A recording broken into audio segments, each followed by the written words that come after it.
We're Just Got Played, and we are gaming through mechanisms. So what does that mean? Well, mechanisms is just the label that we use to describe the different ways that you interact with these card and board games that we love so much. So we like to put things in boxes, categorize them, etc., so that we can compare things and talk about them. And today we're talking about solo games.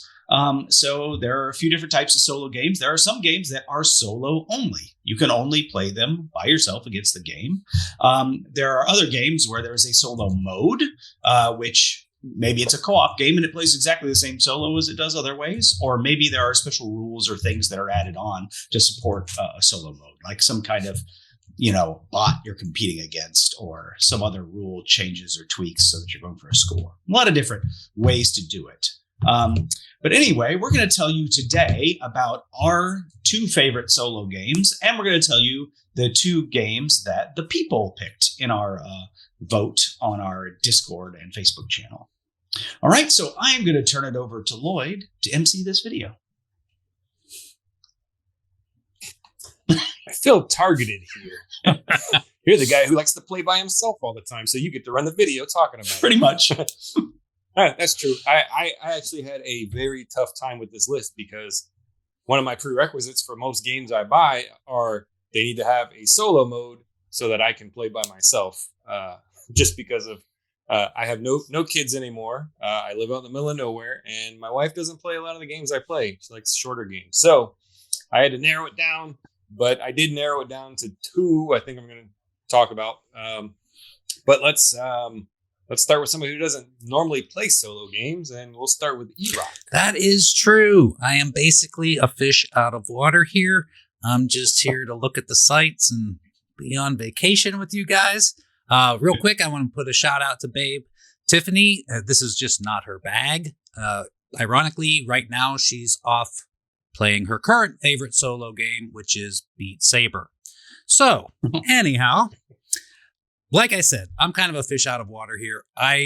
You could count the number of games that I've played on a tabletop solo on one hand, and I can't even remember most of them. But I do play a lot of stuff on the computer. So that's just kind of my style. If I'm going to play something by myself, I'm probably just going to get on a computer and do that.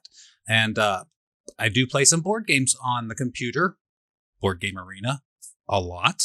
There's a lot on Steam. There's a lot of different, I think Bodojo is how you pronounce that. But there's a lot of different places you can go, and some of them allow some kind of solo play. And my favorite solo game that I play on Board Game Arena is A Feast for Odin. I really love A Feast for Odin anyway. It's 9 times a crazy with 60 different action spaces on the board. It's well, I like to say it's not that complicated, but it probably is that complicated. It's just that it's not that complicated for me because I've been playing it a bunch and it all makes sense to me. But basically, you have your little homestead or whatever, and you're basically trying to play this kind of Tetris game where you're trying to fill up your own little homestead map little area. And as you do that, you're basically getting points because basically everything that's not covered is minus a point. So you're just kind of covering the minuses to get ahead. And then there are other things that also give you points as well. Now, the reason that I absolutely love this as a solo game is because it plays exactly like the multiplayer game, except that you switch colors. So on turn 1, I might be blue, and I'll play it just like you play Feast for Odin, going to the different action spaces, getting all the things you want, trading your things in, doing whatever you want. And then on turn 2, I leave those blue meeples out there to block the spaces. And then I become, say, red. Now I just play as red, except that now all the spaces I went to last turn are blocked off by myself. So it kind of simulates playing against other people. Now, obviously, it's not exactly the same because it's entirely possible that nobody but you wants to do a certain type of action and you could just keep going back there over and over again. But this is going to force you to branch out and explore other paths, which is another reason I really enjoy it because there's so much going on in this game. If you block out everything that you're used to or normally do, now you got to figure out other actions to do. And it starts getting you really into understanding how there are other ways to get points than the way you're used to. And I think that it just really shines as a solo game. This would probably be one of the only ones I would put on a table, but there's Board Game Arena, so why bother? But that's my choice. My first and favorite is A Feast for Odin. Yeah, I mean, I don't think playing a digital version of a board game is like not. I don't think there's anything wrong with that. Thank you. I just judges. I just spend a lot of time in front of my computer in general between work, which is all on the computer, and doing stuff for the channel. So I prefer to not be on the computer just because. But I mean, I played a lot of Gloomhaven only on the computer just because I can play it by myself and I don't have to set out number one, I don't own the game. So I don't have to buy a $140 game. But yeah, I don't think playing on the computer is any downside to that. What about you, Mr. Eckman? Well, so I actually had a tough time with my second game that I ended up picking. I had a few choices, but my first one, just right out of the gate, I was like, this is the game that I, like playing solo the most. And I've talked about it before. I talked about it during our variable player powers video, and that is Robinson Crusoe: Adventures on the Cursed Island. So I think a lot of co-op games are just inherently soloable, because you can just play multiple hands. This one, though, it's fine to just play one character. You can throw in Friday to help. You can throw in the dog to help, or I actually have a promo card, so I could have two dogs, and it's really just up to you to decide how hard you want the game to be, because it's a hard game. I mean, most of the time you're going to lose this game. But it's got this worker placement mechanism, essentially, right? You have these tokens for your guy and you decide what they're going to go do. So I'm going to do this or that. And then if there's another character, they can come help you, right? So if you're using the dog, it can help you in certain actions like hunting, right? Or if you're using Friday, I think Friday was a single pawn that can help you do something. And if you get help in doing an action, it's guaranteed to succeed. But then you did half as many things as you could have done with those two pawns, right? But if you send out a single pawn, you don't know if it's going to succeed. It might succeed and you take an injury, so there's some issues. But if you play it safe the entire game, you're just going to lose. And so you've got to sort of push the boundary. And I like pushing the boundary a little more, I think, when I play the game solo versus playing the game with a group, because you're not going to let everybody else down. Yeah, exactly. Right. I don't feel like I'm the guy that let everybody down by pushing my luck a little too much. Right. So who cares? I don't know if that means I've done better or not solo, actually, though. I've probably done worse. Would be an interesting little study to see. Yeah, I might have some stats I could go look at. I don't know. I may have started playing this game before I started recording my plays, but because this is an older game, and there are a lot of scenarios for it, so there's a lot of stuff to mix up there. I almost feel like if I'm going to play this game with a group, I want to break this game out and play it solo first, because there's a lot of rules and a lot of little bits going on. Like if you know the game, if you've played it recently, it's actually pretty smooth. But if you're just diving in and haven't played in a while or haven't played at all, like you're in for something, right? It has got a thick, dense rule book. There's a lot of stuff going on.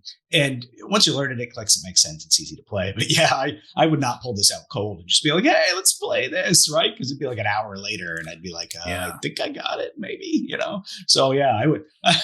I will definitely play this solo again before I play this with a group. But anyway, Robinson Crusoe: Adventures on the Cursed Island. Yeah, I need to play that. I think somebody in my group has it, but I think they don't ever want to play it because like half the group doesn't like co-ops, and then the other half likes co-ops. But there's super difficult. There's a question about why they don't like co-ops. If they don't like co-ops because of, say, the alpha player problem, this mitigates that somewhat because, like I said, there's no right choice. Right? Did I send two pawns there and guarantee that? Or did I send one pawn? Well, you don't know until you roll the die if you made the right choice, right? So there's no way ahead of time to know. So it mitigates somewhat the alpha player problem. You still can have, and maybe there still actually does make sense for one player to sort of keep the broader picture in mind versus the little things you have to do to stay alive, because there's also the scenario you're trying to win. But it does a better job than a lot of other co-ops with that problem. Yeah, I don't think it's that, because even when we're playing competitive games, people will kind of point things out, like, oh, maybe so I don't think it's that. I think just some people only like competitive games. Yeah. Co-op is still kind of like alien to a lot of people who grew up playing like normal games, like normal, but the mass market games. The mass market games, yes, the ones that are considered normal, Monopoly and Scrabble, right? So I don't know, whatever. For my first pick, I'm going to go with a solo only game that I don't know exactly when it came out.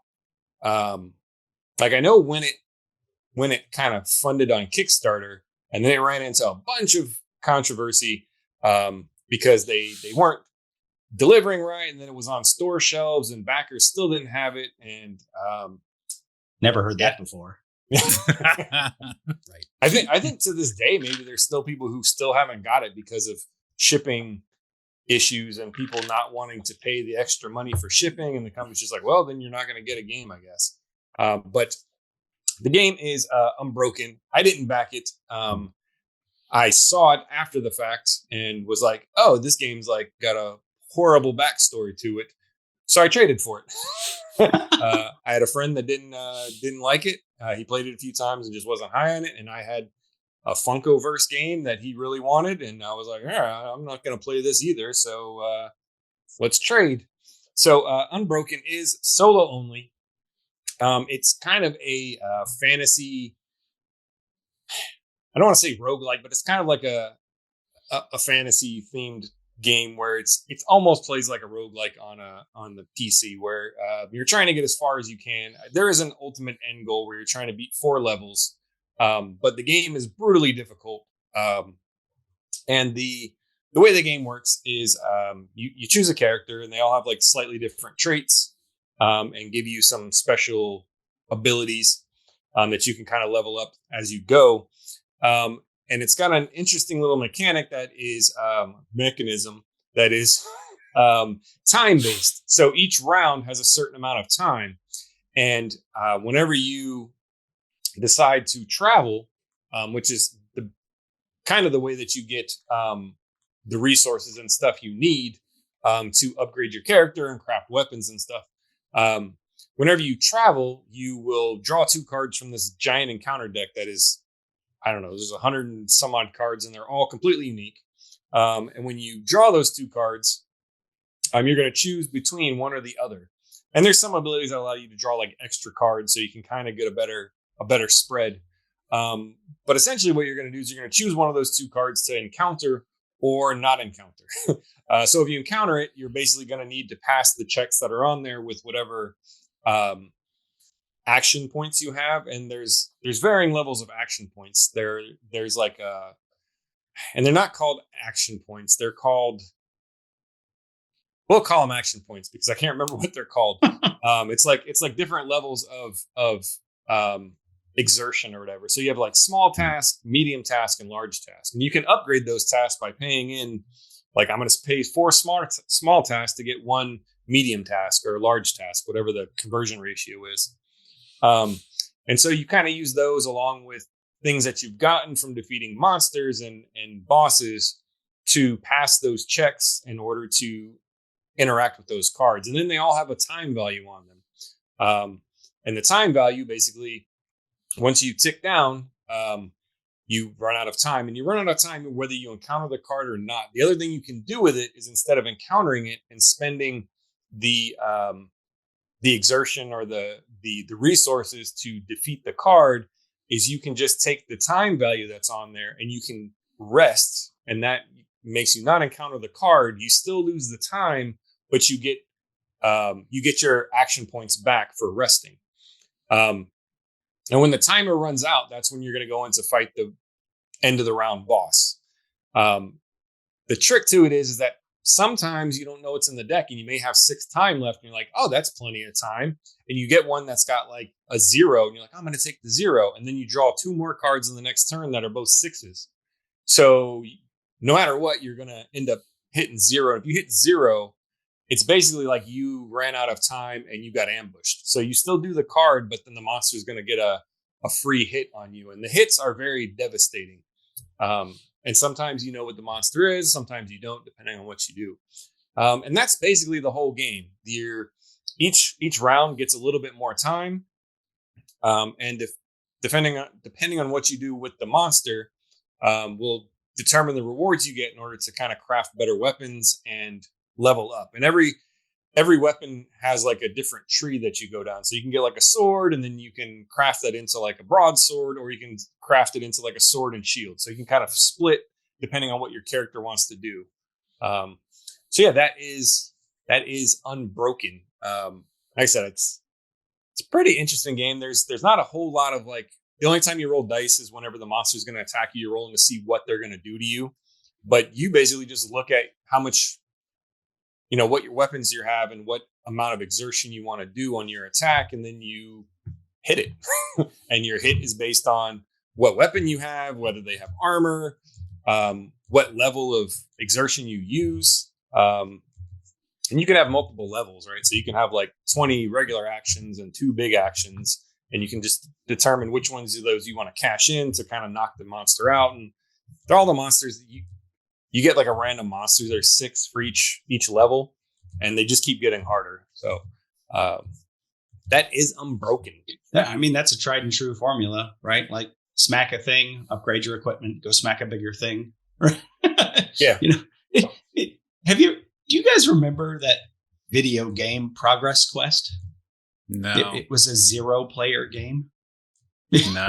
It just ran on your computer and it just crunched over time and upgraded your gear and weapons and your class and hit points. It just sat there running all by itself, doing it all by itself. There actually was a board game recently, I think maybe just a card game that came out that had a 0-player mode where you could just play out. Is that what it was called? Yeah, Okay. it's 0 to 2 players. Yeah, yeah. That's interesting. 0 players. Totally off on a tangent, but Marvel Snap has a certain effect that it does that. It just plays your hands for you. Oh, yes. Ego. Yes. Yes. That's one of the reasons I deleted the game. I won one of them, but I lost every other ego. And I was like, as soon as I saw ego, I would just like instant retreat. I'm done here. Indeed. It didn't even do like the right thing. I have 6 energy and it plays a 1-cost card and says turn done. Yeah, screw you, Marvel Snap. Excellent. Well, it was an entertaining little tangent I took us on anyway. So Yeah. I ranted about this a couple weeks ago. So where are we at? Everyone did their. everyone did one. Yep. I guess let's go back to Erock and do you have a second one? I do have a second one. In fact, I have 2 honorable mentions. Oh, But I'm going to leave one of those out because I have a feeling we're going to circle back around to it. My second honorable mention is Spirit Island. I've been playing that on the app quite a bit. I'd really like to get on the table with the group so I can kind of compare the two. So it didn't quite make my list, but very similarly, almost, I'm going to talk about a game that's already been kind of mentioned tonight. So it's going to be Gloomhaven. I love Gloomhaven. If you've been watching us for a while, every once in a while it comes up and I keep saying, if you've ever seen us, oh my God, I talk about Gloomhaven all the time. That's because it's my number 1 favorite game. I absolutely love it. I think it's brilliant when you have a group of people and you're sitting around discussing what to do, and then everybody kind of, things happen and everybody reacts and you do your best and you're in it as a group. I kind of got into the philosophy of it, but just a very, very brief overview.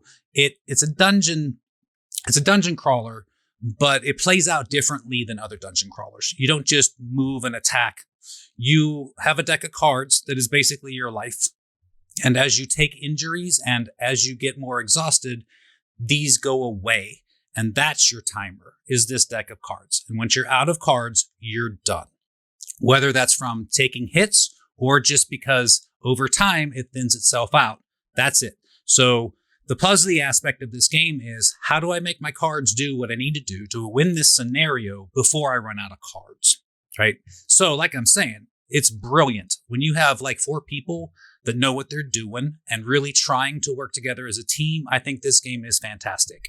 I'm not going to go off on why of the 8 million times I've talked about before I love Gloomhaven, but I think it's a great solo game also. Now, it kind of loses that thing that I think makes brilliant, because it's the talking and the cooperating and trying to work this all out and seeing what happens as a group that is my favorite part of this. But the core game and the puzzle is really good.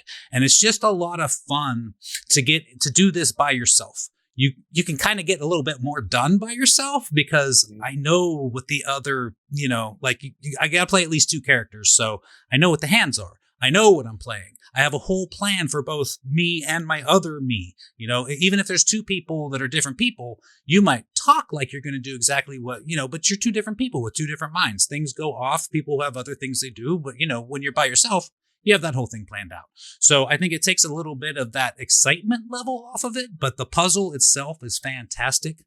And I've never played this solo on a tabletop, but I play a ton on Steam.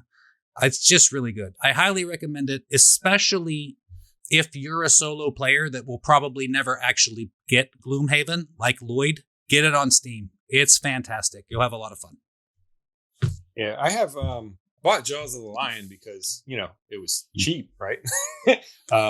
But before that even came out, like I had the early access of Gloomhaven, and it was just like 2 characters and the full game wasn't there. You were just doing like random quests.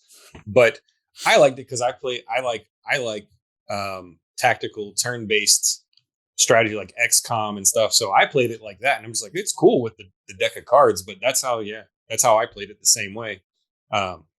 Since you brought it up, just as a side note, Jaws of the Lion is now available as a DLC to the original Gloomhaven on Steam. So you can't pick it up separately, but you can get it as a DLC for Gloomhaven. Sorry, I didn't mean to interrupt you, but for those out there interested, you can play Jaws of the Lion on Steam. That's really cool.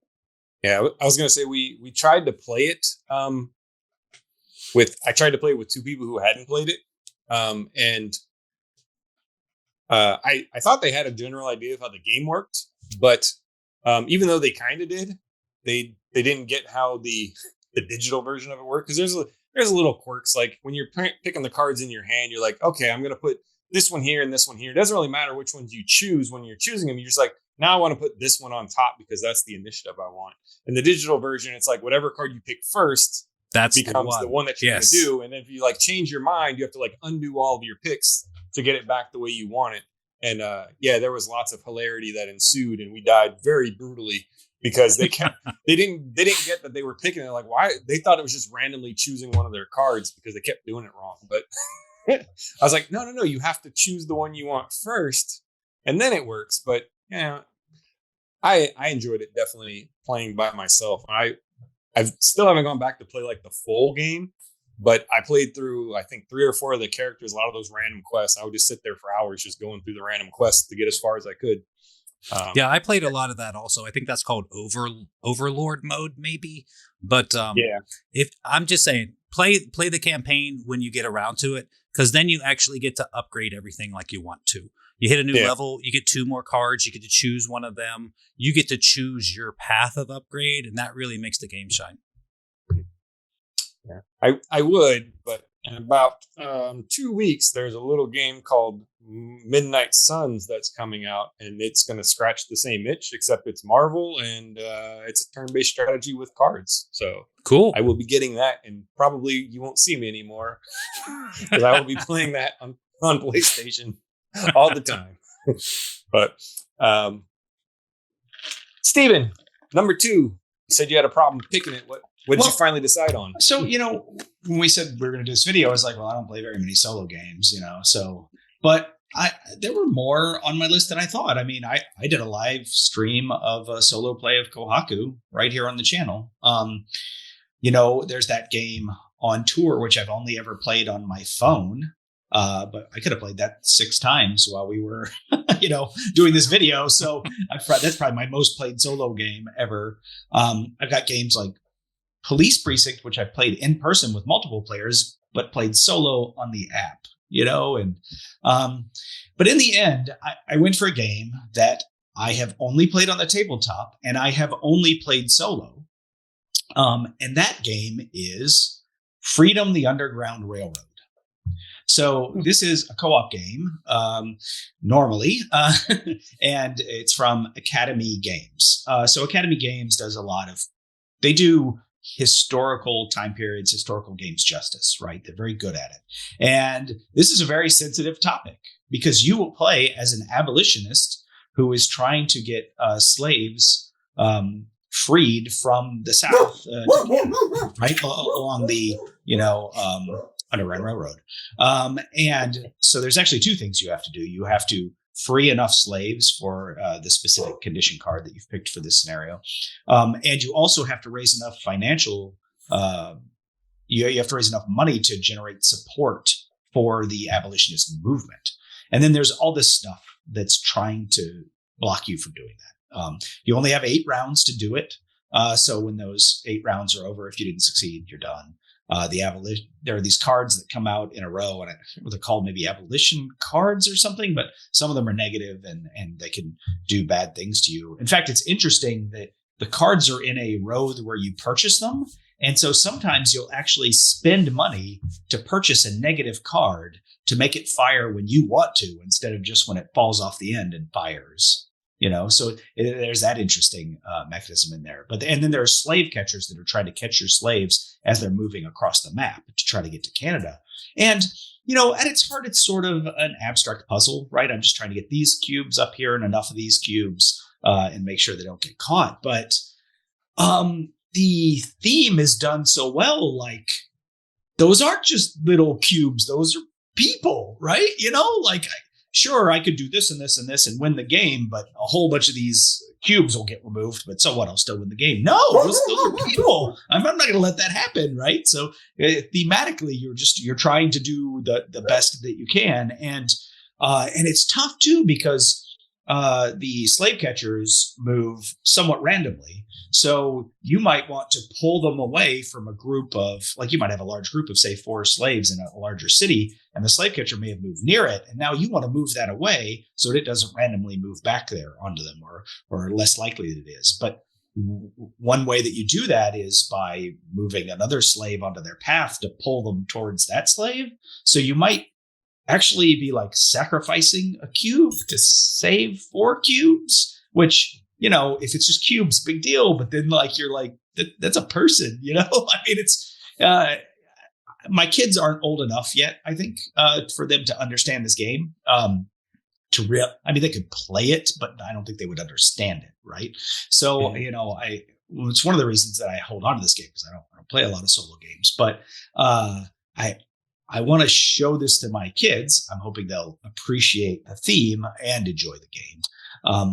I don't actually remember the exact solo rules for this game. When I play it, I play 2-handed.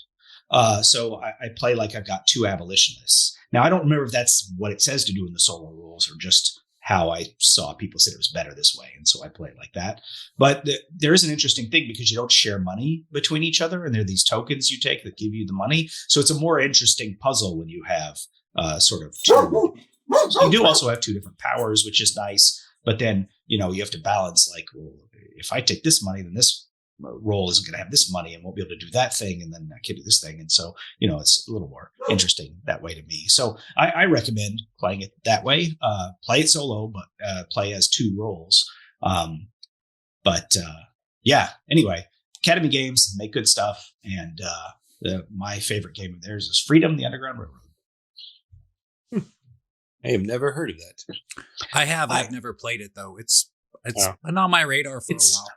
It may be 10 years old now or something. It may be a little older, maybe not that old. I'm not sure. It did win some awards when it came out because, it's a solid game, but also because of I think it was the guy who designed it as a librarian. And even if you got the Kickstarter version or the nicer version of it. I think it came with like a teacher's guide in the box to go along with the content. And that's something that you can get separately from Academy Games if it doesn't come in the copy that you have. But yeah, so anyway, it won some awards just for being a good game, but also for the treatment of the subject matter. Very interesting. Well, my final pick is not going to be that relevant to time. Oh, superheroes? It probably is going to be superhero. So like I said, I had a difficult time with this because I wasn't sure what I wanted to pick. I've been playing a lot of Spirit Island lately, but I was like, I don't know. I mean, Spirit Island would be relevant. That's lately. It is, yeah. But I don't know. There's lots of games that I really like solo, like playing Big Trouble in Little China solo, except it's got like a billion pieces. And I kind of figured like once I got like a room without any children around and I could put it out on the table and I could play the Lopan's Legacy, like the campaign, and not have to keep taking it down because it's a pain in the butt to set up and take down. The board flips over halfway through the game and it's just, So I kind of want to do it, but at the same time, I don't think so. I think I'm just going to go with probably the game that I played the most solo rounds of, and that would be Legendary, a Marvel deck building game, or Marvel Legendary, whatever you call it. So I've talked about this several times before, made some videos specifically related to it, but in Marvel Legendary, you are essentially a SHIELD agent recruiting heroes to fight the mastermind and beat the scheme. And this was one of the, it's not necessarily one of the first games that got me back into the hobby because that kind of happened before, but this was kind of one of the first ones that I saw it in. It was one of those books. I want to say it was like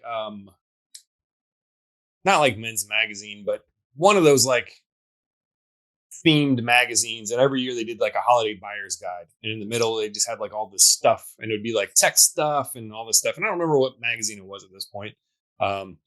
But in there, they had this picture of Marvel Legendary and they kind of described it. And I was like, hey, family, would you be up for playing something like this? And everybody was real enthused to play it. And so we got it.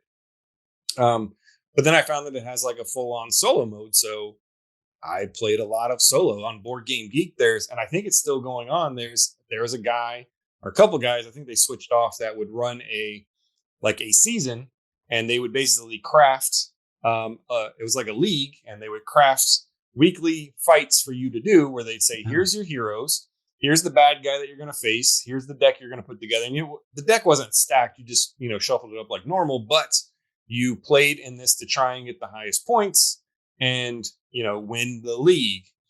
So that was like a really good randomizer because it would, he would put together these themed versions and you would play with these different heroes that maybe you had never thought to play with, play against schemes that maybe you don't typically like. Because there's a lot of schemes in the game that I'm not crazy about. Anything timer based, I always hated.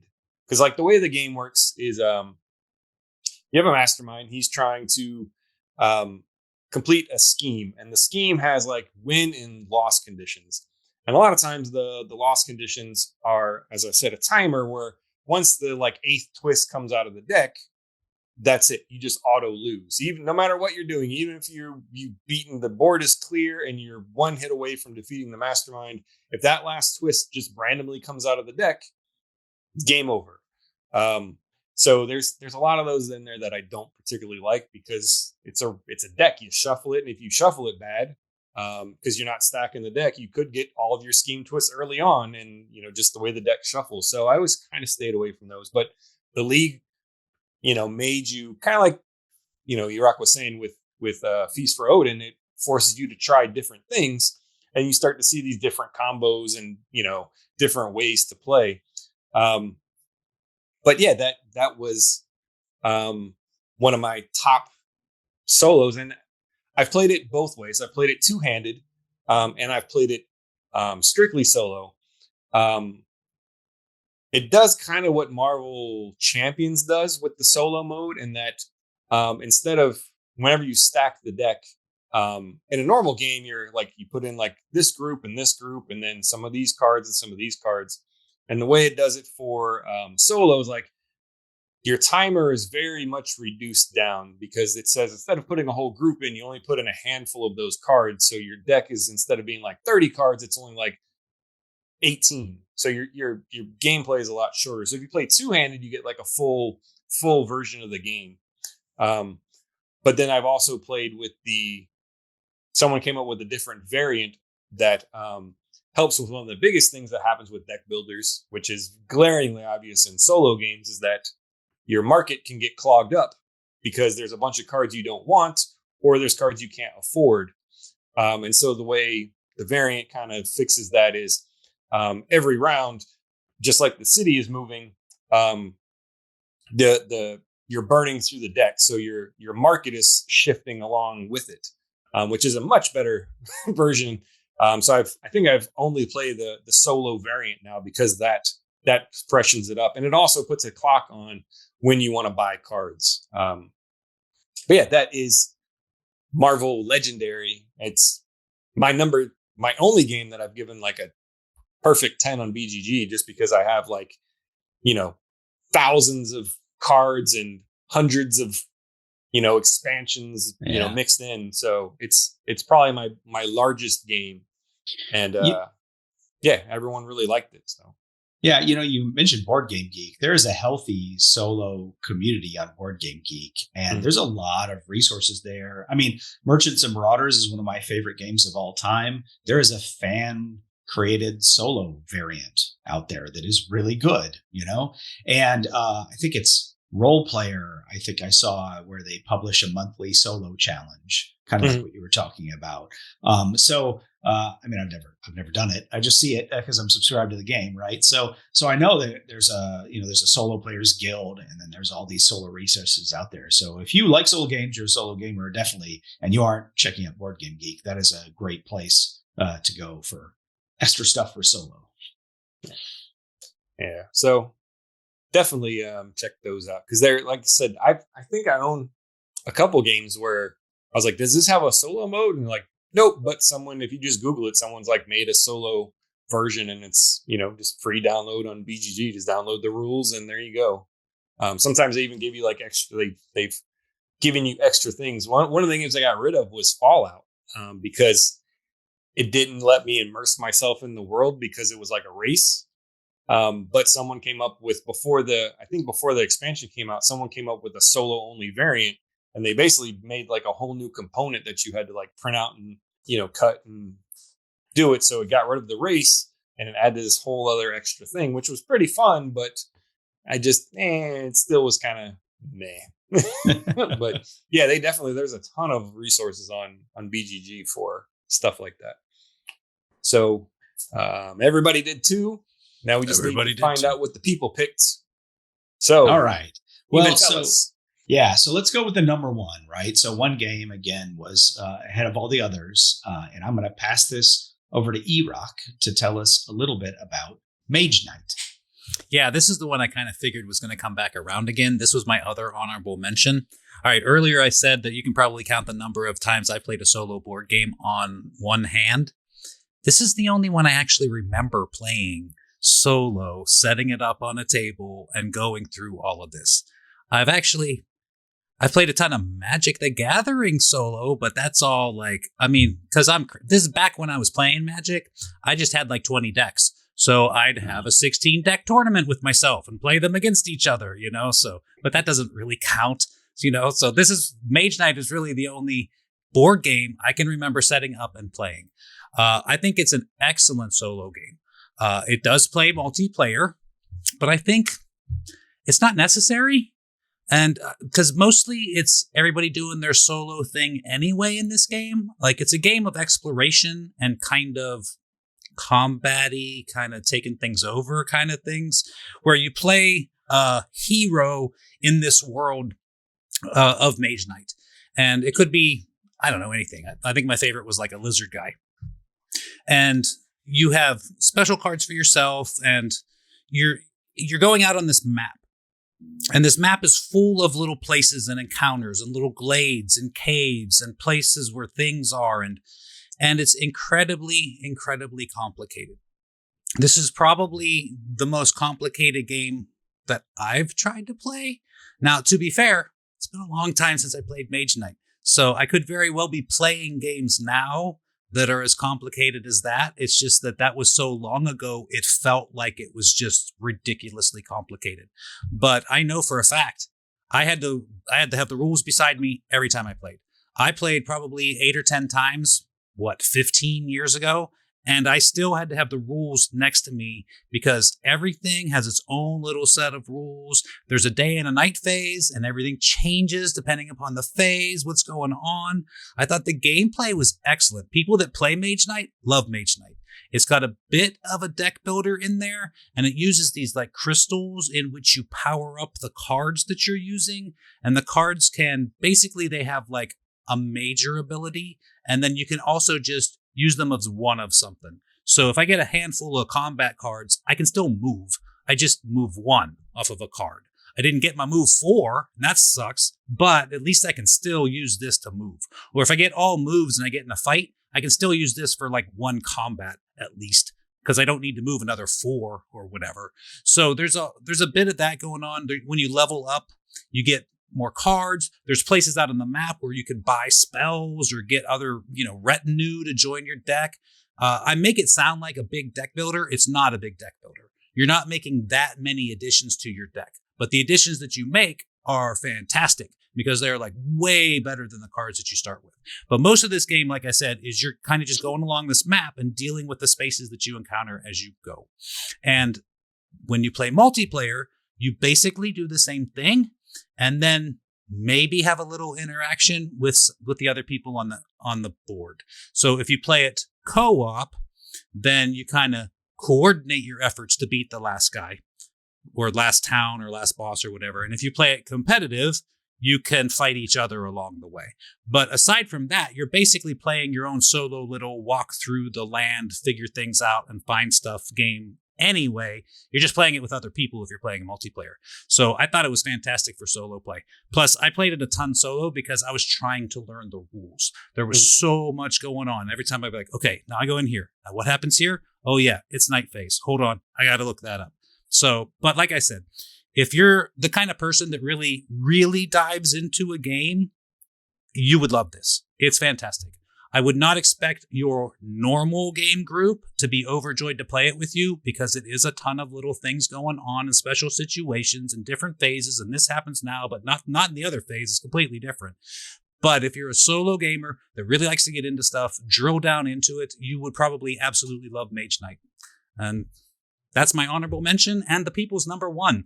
And I mean, that's got to be why it's the people's number one. Mm-hmm. Ta-da!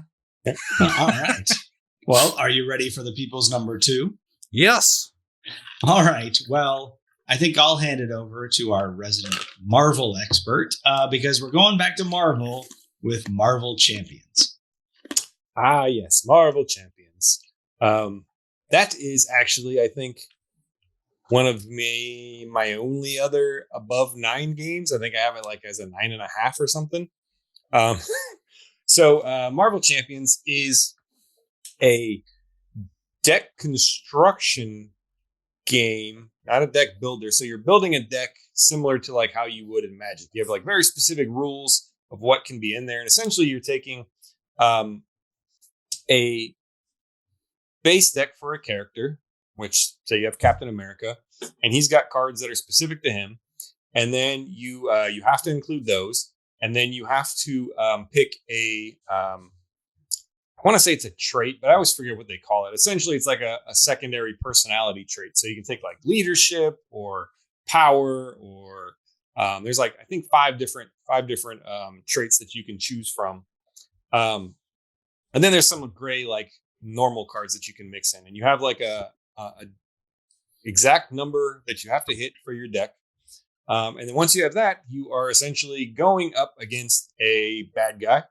I think the base game comes with Rhino, Ultron, and somebody. I forgot who the third one is. Ultron's like the really hard one, and Rhino's like the entry level one, and then there's somebody in the middle, and I can't remember who it is. But they all basically play differently. They all have their own win condition. So you're going to do the same thing with the villain deck. You're going to start with the main villain, and he's going to have some cards that are specific to him or her, whatever villain you're choosing. And then you are going to take some scenarios like defuse the bomb or the bank heist, and you're going to mix those in along with it. And then there's some other like generic cards that you're going to put into face. And then depending on which group you put in, going up against the hero, there could be like nemesis cards that are mixed into the deck. And when those come out, like if you're playing a She-Hulk and you run into the Titania card on She-Hulk's turn, if you're playing multiplayer, but if you're playing solo, you're going to hit it. Titania comes out, and then like a whole secondary like objective comes into play, and you have to defeat Titania and defeat the objective, and it's going to hurt you because she's your nemesis. And there's all these little things going on. There's little chits going everywhere because there's never more than there's never just one thing happening. You're fighting the bad guy. The deck is coming out with different scenarios, and you're going to start with like a specific scenario out. And as you go through, maybe you'll get stuff related to the bomb threat. Those are going to come out. You have to defeat those. And it's one of those things where you can't do everything every turn. So you have to kind of figure out what you want to focus on and kind of whittle things away to get rid of them, because as things start to mount up, it starts to really, really be negative for your character. It's got some cool mechanisms.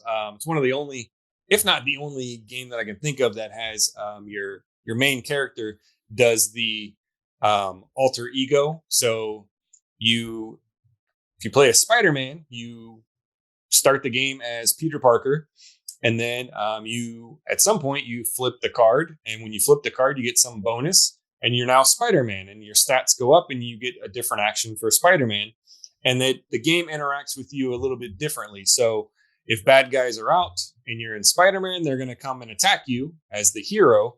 But as you flip back over to Peter Parker at the end of your turn, to your alter ego, the bad guys are going to ignore you.